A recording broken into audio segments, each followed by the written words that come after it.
Hello everyone, welcome to आपका maths class. I am Prachi. अब हम क्लास 5th के chapter number 3 profit and loss इसकी तरफ मूव करेंगे। अब प्रॉफिट एंड लॉस क्या होता है, ये सारी चीजें हम डिटेल में इसमें पढ़ेंगे जरूर, पर मैं आपसे पूछूंगी प्रॉफिट एंड लॉस क्या होता है। प्रॉफिट मतलब फायदा। अगर कोई भी चीज हम खरीद रहे हैं या किसी के लिए भी कुछ कर रहे हैं तो उसमें हमारा फायदा क्या होता है। आजकल तो हम देखते ही है कि फायदा और नुकसान, और लॉस मतलब होता है नुकसान, कि हमें कितना नुकसान हुआ या हमें नुकसान तो नहीं होगा। ये सारी चीजें इस चैप्टर में हमें देखनी है। अब यहाँ पे प्रॉफिट और लॉस किससे रिलेटेड है? रुपीज, पैसों से रिलेटेड। पैसों से रिलेटेड मतलब रुपीज से रिलेटेड हम देख रहे हैं कि हमें कितना प्रॉफिट हुआ रुपीज में और कितना लॉस हुआ रुपीज में। तो चलो इसे और डिटेल में पढ़ने के लिए मैंने कुछ यहाँ पे आपको जैसे आइटम्स लिखे हुए हैं। मैंने एप्पल, बनाना, ग्रेप्स और ऑरेंज, 4 आइटम्स फ्रूट्स लिए मैंने। एप्पल्स लिए, बनाना, ग्रेप्स और ऑरेंज। बॉट, मैंने क्या लिखा है? बॉट। बॉट मतलब होता है खरीदना। बॉट मतलब खरीदना, ठीक है। बॉट मतलब क्या होता है? खरीदना। और सोल्ड मतलब बेचना, ठीक है। सोल्ड मतलब क्या होता है? बेचना। तो बॉट मतलब मैंने कितने में खरीदा? एप्पल 650, 650 रुपए में। और उसे कितने में बेच दिया? 730 रुपीज में। बनाना मैंने 300 रुपीज में खरीदा और उसे 380 रुपीज में बेच दिया, ठीक है, सोल्ड कर दिया। ग्रेप्स मैंने 250 में खरीदा और उसे 200 में उसे बेच दिया, मीन सोल्ड कर दिया। मैंने ऑरेंज 300 रुपीज में खरीदा और 300 रुपीज में बेच दिया, ठीक है। अब ये सारी चीजें मैंने इसलिए लिखी है कि अब मैंने 650 रुपीज में एप्पल खरीदा और 730 में उसे बेचा। तो आपको फायदा हुआ या नुकसान हुआ, मीन्स प्रॉफिट हुआ कि लॉस हुआ? अब आप बोलेंगे देखने से ही समझ में आ रहा है कि 650 में खरीदा और 730 में उसको मैंने बेच दिया, मतलब हमें क्या हो गया? फायदा, means profit.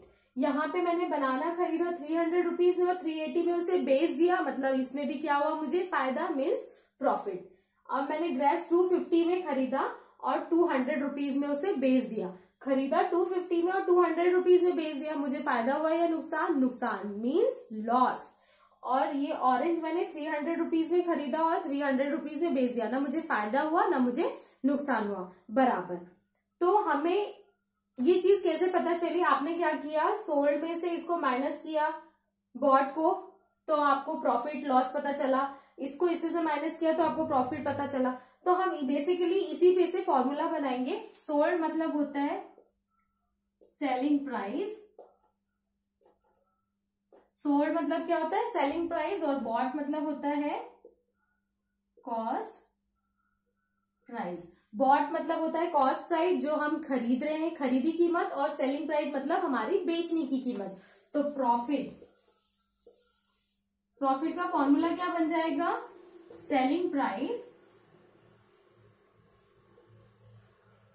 Minus cost price. हमारा प्रॉफिट का फॉर्मूला क्या बन गया? Selling price minus cost price. इसी को हम लिखेंगे एसपी माइनस सीपी, ये शॉर्ट फॉर्मूला बन जाएगा। और लॉस का फॉर्मूला क्या बन जाएगा?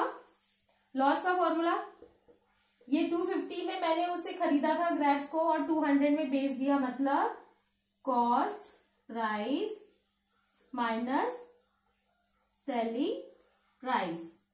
ये मेरा फॉर्मूला बन गया लॉस का, मतलब ये बन जाएगा सीपी माइनस एसपी, ये मेरा फॉर्मूला बन जाएगा। प्रॉफिट का फॉर्मूला है एसपी माइनस सीपी और लॉस का फॉर्मूला है सीपी माइनस एसपी। तो मैंने इसमें से आपको कैसे सेलिंग प्राइस किसे बोलते हैं, बॉट कॉस्ट प्राइस किसे बोलते हैं, और उसी पे हम कैसे फॉर्मूला जनरेट किया, ये मैंने चीजें सिखाई है। अब इसी पे बेस्ड हम एग्जाम्पल लेंगे। अब यहाँ पे मैंने कुछ आइटम्स लिखे, जैसे कॉस्ट प्राइस लिखा और सेलिंग प्राइस। कॉस्ट प्राइस मतलब होता है सीपी और सेलिंग प्राइस मतलब होता है एसपी, ठीक है। ये क्लियर हो गया हमको। अब मैंने कॉस्ट प्राइस खरीदा है 145 रुपीज में। मैंने 145 रुपीज में जो भी आइटम बोलो, फ्रूट्स बोलो या कोई भी चीजें हमने खरीदी है, और उसको 165 में मैंने बेच दिया, मतलब उसको सेल कर दिया। अब आपको यहाँ पूछ रहा है पी और एल, मतलब प्रॉफिट हुआ कि लॉस हुआ। अब आप मुझे बताओ कैसे निकालोगे इसको? इतने में खरीदा, इतने में बेचा, आपको देख के ही समझ में आ गया कि हमको क्या हो गया है? प्रॉफिट। तो प्रॉफिट का फॉर्मूला क्या होता है? SP minus CP. तो कितना आ गया आंसर 165 माइनस 145, कितना मिलेगा, इसको हम माइनस करेंगे तो 0 और ये 2, मतलब कितना हो गया 20। तो हमें अमाउंट इन रुपीज क्या लिखना है यहाँ पे, अमाउंट इन रुपीज, तो 20 रुपीज का उसको क्या हुआ, प्रॉफिट। इसी तरीके से हम देखेंगे सेम इसको भी 330 रुपीज में मैंने खरीदा और 330 रुपीज में बेच दिया, तो उसको प्रॉफिट हुआ कि लॉस हुआ, no profit no loss, no loss. तो ये आ जाएगा blank. No profit no loss कुछ हुआ ही नहीं, तो हम अमाउंट में कुछ लिखेंगे क्या, नहीं, तो वो आ जाएगा ब्लैंक। अब ये हो जाएगा 480 रुपीज में मैंने खरीदा और 510 में उसको बेच दिया, 850 में खरीदा और 510 में उसको बेच दिया, मतलब मुझे क्या हो गया है, प्रॉफिट हुआ है। क्या हुआ है, प्रॉफिट। सेम हम एसपी माइनस सीपी करेंगे तो कितना आंसर आ जाएगा, 510 माइनस 480, तो 510 माइनस 480 अगर करेंगे 0, ये 4, 11 में से 8 गया, 8 9 10 11, कितने रुपीज का प्रॉफिट हुआ हमको, 30, तो ये आ जाएगा 30 रुपीज का उसको क्या हुआ, प्रॉफिट। इसी तरीके से निकलेगा। अब ये 640 में मैंने खरीदा और 335 में मैंने उसे बेच दिया, तो क्या हुआ, ज्यादा में खरीदा कम में बेच दिया, मीन्स हो गया लॉस। तो लॉस का फॉर्मूला क्या है, cost price minus selling price, मतलब 640 माइनस 635 कितना हो गया 5, तो 5 रुपीज का उसको क्या हो गया, लॉस। इसी तरीके से हम निकालेंगे अगर हमें क्वेश्चंस दिए, और क्वेश्चन सब इसमें देखेंगे।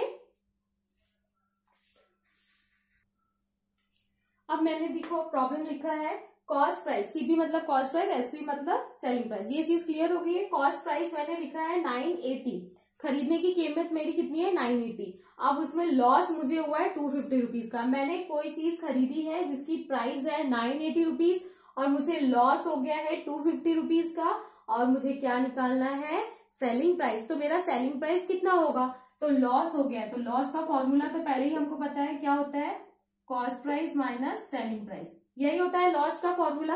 अब हमें निकालना क्या है, क्या निकालना है, एसपी मतलब सेलिंग प्राइस। तो सेलिंग प्राइस को निकालना है तो हम इसे क्या करेंगे, लॉस को यहां लाएंगे, सेलिंग प्राइस को बाहर ले जाएंगे, लॉस को अंदर लेके जाएंगे, सेलिंग प्राइस को बाहर, तो ये हो जाएगा एसपी और ये सीपी माइनस लॉस अंदर चले जाएगा।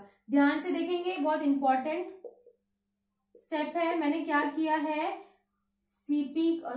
एसपी सेलिंग प्राइस को बाहर लेके गई मैं और लॉस को अंदर लाया मैंने, क्योंकि मुझे क्या निकालना है, सेलिंग प्राइस।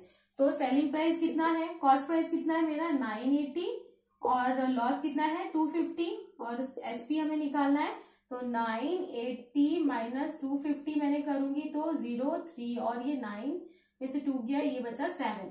तो मेरी सेलिंग प्राइस कितनी थी 730 रुपीज, मतलब मैंने कितने में बेचा उसको, मैंने 980 रुपीज में उसे खरीदा और 730 रुपीज में उसको बेच दिया, तो मुझे कितने का लॉस हुआ, 250 रुपीज का लॉस हुआ। अच्छे से देखेंगे मैंने क्या किया है, ये स्टेप को ध्यान से देखेंगे। सेम यहाँ पर भी सेलिंग प्राइस दिया हुआ है, लॉस दिया हुआ है और कॉस्ट प्राइस फाइंड करना है। यहाँ क्या प्राइस फाइंड करना है, कॉस्ट प्राइस। तो लॉस का फॉर्मूला सेम हम वही लिखेंगे, सीपी माइनस एसपी। तो हमें क्या पता करना है, अभी क्या पता करना है हमें, कॉस्ट प्राइस। कॉस्ट प्राइस, हाँ एक चीज देखो, मैंने यहाँ पे सेलिंग प्राइस को बाहर क्यों लेके गया, क्योंकि सेलिंग प्राइस के साथ में क्या लगा हुआ था, माइनस, तो मैंने उसे उस तरफ लेके मतलब बाहर इसलिए लेके गया क्योंकि इसका माइनस हट गया और लॉस अंदर चला गया। अब ये कॉस्ट प्राइस, ये क्या है, कॉस्ट प्राइस है, तो मैं कॉस्ट प्राइस को यही रहने दूंगी, ये कॉस्ट प्राइस यही रह जाएगा, सेलिंग प्राइस क्या हो जाएगा, इस तरफ आ जाएगा। सेलिंग प्राइस को ही हमको इधर उधर घुमाना है, तो ये हो जाएगा लॉस, और ये प्लस में है तो इधर जाके क्या, सॉरी ये माइनस में है, इधर जाके क्या हो जाएगा प्लस एसपी। ध्यान से देखेंगे, ये इसको मैं इधर लेके गई, ये माइनस में था, इधर जाके प्लस हो गया, और ये लॉस अंदर जाके, ये प्लस में है तो अंदर जाके किस में हो गया, लॉस में, माइनस में, ये माइनस में है, बाहर आके किस में हो गया, प्लस में, और ये प्लस में है तो अंदर आके कहाँ हो गया, माइनस हो गया, ये चीज। अब सेम मेरे को क्या निकालना है यहाँ पर, सीपी को मैं यही रहने दूंगी, ये माइनस में है तो मैं इसको लॉस के पास लेकर जाऊंगी, तो ये माइनस यहाँ जाके क्या हो जाएगा, प्लस। तो लॉस कितना है मेरा 50 और प्लस मेरा सेलिंग प्राइस 675, तो मेरा कॉस्ट प्राइस कितना हो जाएगा 675 प्लस 50 रुपीज 7 और ये 12 1 और ये 725, मतलब मेरा कॉस्ट प्राइस कितना है 725। इतने में मैंने खरीदा था और मैंने कितने में बेच दिया 675 रुपीज में, मतलब मेरी खरीदी कीमत 725 थी और मैंने 675 में बेच दिया और 50 रुपीज का मुझे क्या हुआ लॉस। इस तरीके से हम सॉल्व करेंगे ये वाली स्टेप, ये स्टेप और ये स्टेप बहुत इंपॉर्टेंट है, ध्यान देंगे अच्छे से कि कैसे मैंने प्लस को माइनस किया, माइनस को प्लस किया, ये चीज आपको क्लियर हो गई है। आई होप ये वीडियो आपको समझ में आया है और हेल्पफुल रहा है। मेरे चैनल को लाइक करें, शेयर करें और सब्सक्राइब करना ना भूलें। Thank you.